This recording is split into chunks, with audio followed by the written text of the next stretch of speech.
36 বছর পর একটা কাপ জিতে এখন আমরা আন্ডারগ্রাউন্ডের বাস পাখি। কথায় আছে, ফকির একটু টাকার মুখ দেখলে মাটিতে পা পড়ে না। তেমন একটা দল আছে আর্জেন্টিনা।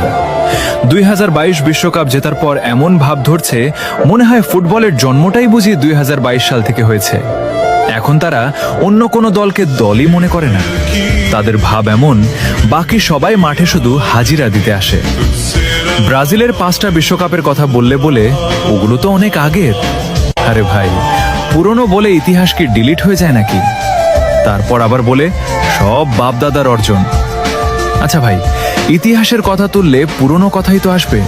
আর তোমাদের ইতিহাসে তো ডিয়েগো মারাদোনার সেই হাতের গোলের গল্প আছে। তবুও এত ভাব। আর আমাদের বাপদাদাদের ছিল জমিদারি, 5টা কাপ রেখে গেছে উত্তরাধিকার হিসেবে। If you don't mind, Argentina সাপোর্টাররা কি আবার